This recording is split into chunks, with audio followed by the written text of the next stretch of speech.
Howdy, this is Tim Technos, and here we are presenting a website, Tamu ECN Capstone Manager. So the main purpose of this application is to recommend a list of projects to the ECN faculty based on the students' information using NLP. So first, we'll show you how this how this website goes on to work without sign-in. So without sign-in, we have a button dedicated to sponsor for filling out the sponsor project details. The welcome and about buttons introduce the user to the application. So now let us see how this welcome button goes on to work and how the about button goes on to work. So the inventory and project management goes on to ask you for valid login credentials. So as you are not logged in, you won't be able to access the website. So here, now we are going to talk about the sign-in or the authentication system. So we leveraged the university's Azure Active Directory for our authentication system. We authenticated users against the university directory using the OAuth protocol.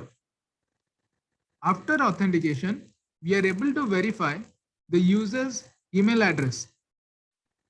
After we verify the email address, we are able to separate students and admins, and this dictates the flow of the user interface. Let us take a deeper look at these two flows. So first, we'll talk about the student view. So now let us try logging in as a student. So now I am logged in as Sampan.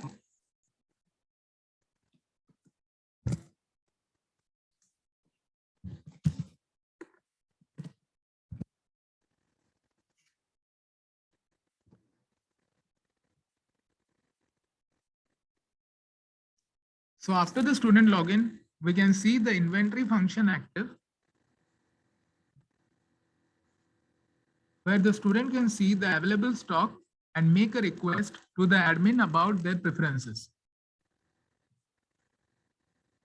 Now we will show you the inventory management part of the website. The inventory has two modes of operation. First, we are going to show the student view.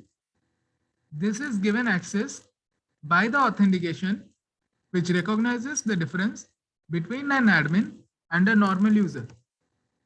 A student is a normal user, and in the student view, we are able to see items available in the inventory and the quantity present. Based on viewing the parts listed in the inventory, the student can submit a request for issuing a particular part. Now here, we are showing the part of creating a request.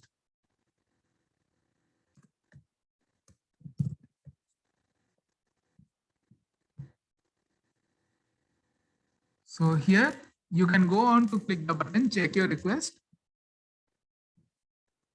And here you can go on to see that by the name power button, you have quantity to issue 3 and you have an email associated with it.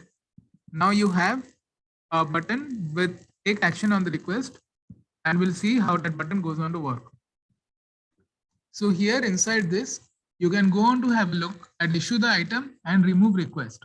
But from a student view, when you go on to click on issue the item, that won't work because the student is not allowed to do so. But when you go on to click on remove request, this actually goes on to work because the student is allowed to delete any request which he or she has made before on the website. So now let us go on and try to log in as an admin.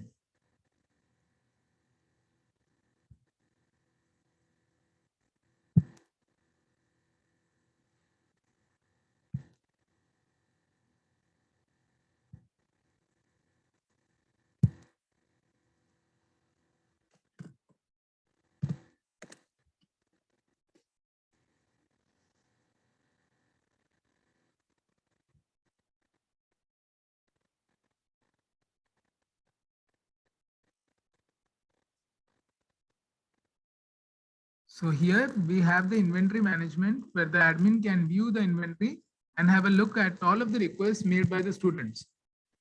The project recommendation is an integration to the machine learning model where the admin can get project recommendations for a group from their group members based on their credentials. So as you can go on to see, the admin can view the inventory and make changes to it. There are options for editing, removing, issuing, and returning, all four of them. So the admin can also see user request. The admin can manually check each request and can manually issue the part in the inventory and come back here and mark the request done. That is, click delete request button. So here we can have a look at it, how it goes on to work.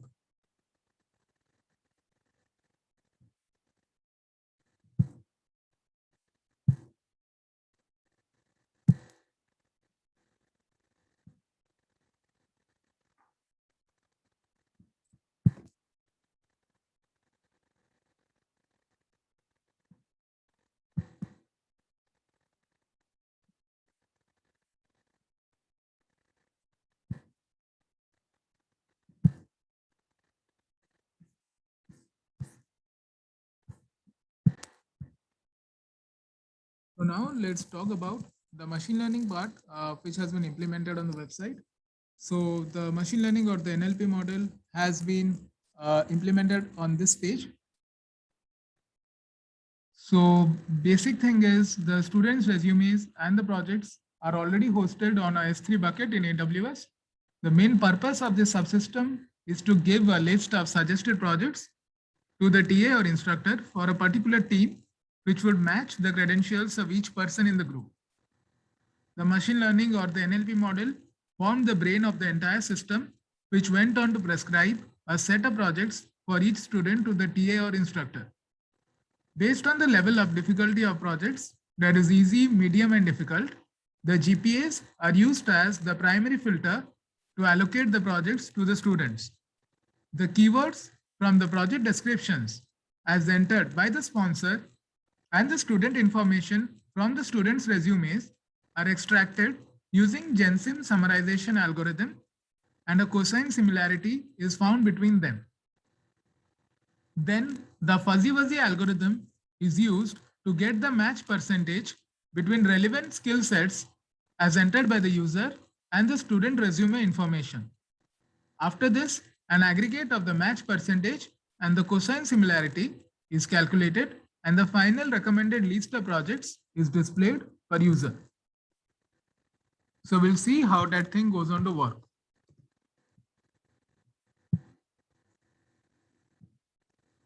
So it is still getting processed. And yes, you can go on to see that for team 14, for all the students belonging to team 14, the common project which the website goes on to suggest based on their skill set is ArchRock Simulator. So now let us talk about some of the improvements which can be done on the website. In the future, some work needs to be done on the views, and the response time of the website can be improved.